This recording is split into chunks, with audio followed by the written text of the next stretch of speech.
Hello, hey guys, how are you? This is Mr. Stewart, or this year I think I was, and last year I was Mr. Pythagoras. Find great teachers and learn from them and try to emulate. This episode is entitled Remember Everything You Learn in School versus Forgetting It.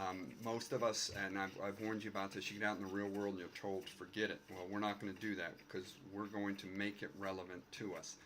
Today is June 11th, Dimanche, or Sunday, 2017. The School of Athens news where it's all good all the time. I start off with OCO, kind of continuing that learning from last episode. And if you remember, don't remember it. I hope you don't remember it, but I expect you to be able to figure it out. OCO, OCO. What do you know? Just like Einstein got smart, uh, he didn't know. He didn't know. He wasn't born smart, but he wondered. He wondered, and he connected what he didn't know to what he did. So, what do you know is the first thing people usually say to you. OCO, especially if they're waving their hand like that. Either they're going to smack you around and saying, watch out, or they're saying hello. So, probably hello. Unless, it depends what you did. OCO, and that's from Chalagi. And anytime you learn a new language, your IQ starts going up because you're using more of your brain. This episode is brought to you by the Learning Objective, like Sesame Street does, brought to you by the letter T or number or whatever. I like that. So, brought to you by the Learning Objective of becoming a financially responsible citizen. So, financially is math. We're making math relevant. And social studies. Hey, we're making that relevant too.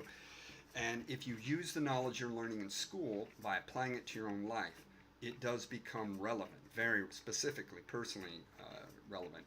And so this is why you want to start remembering everything you learn in school, because you're applying it to your own life. It goes from being theoretical to being practical, or practical, which means concerned with action from the Greek praktiko, and to do, I had to look this up, or to do or act from the verb pratian, which means to do or to act. So you're acting on this knowledge. You're not just you're not doing it to memorize stuff for a paper test and becoming a paper panther. You're becoming a passionately powerful, purposeful, and permanent panther. And if you guys do know me, I love alliteration. That's the Dr. Seuss in me, I think, and Shel Silverstein.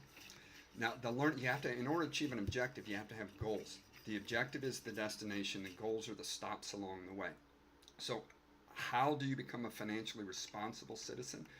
Well, you create wealth in your own life. What are the stops? Mentally, emotionally or spiritually, physically, and financially.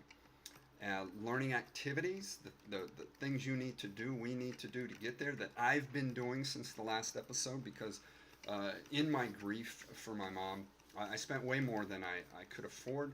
So I've spent the last, I think, 5 days doing nothing but waking up, and except for going to see Sophia, I haven't done anything. I haven't even gone to the gym. I haven't even shaven. See, uh, I mean, no importa. I don't care. I care more about, here's a goal. I attack it like a panther until I achieve it, and I've finally achieved it this morning. So I'm way back on track, which is really good, which isn't bad for being a teacher. So. The learning activities, you enrich yourself first so you can enrich others.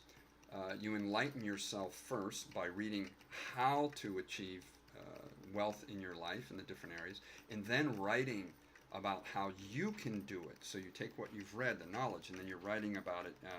You're experimenting with how you might be able to apply it to your own life. Now, to do this, to enrich yourself and enlighten yourself, you have to empower yourself. You have to be able to empower yourself to do it, not just how, by thinking energetically, thinking powerfully, and permanently, passionately and permanently. And like Aristotle, we are our habits. Remember that. He's a great teacher, and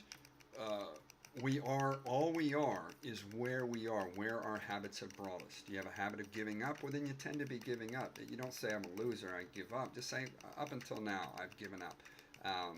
And the reason you want to do these habits, if it takes 1,000 times to figure out how to turn on this light bulb of becoming a wealthy citizen in the world and responsible, it's because you're worth it. It doesn't matter how long it takes for you to develop the best and biggest you. You are the dream. Leave no dream left behind. You are the dream.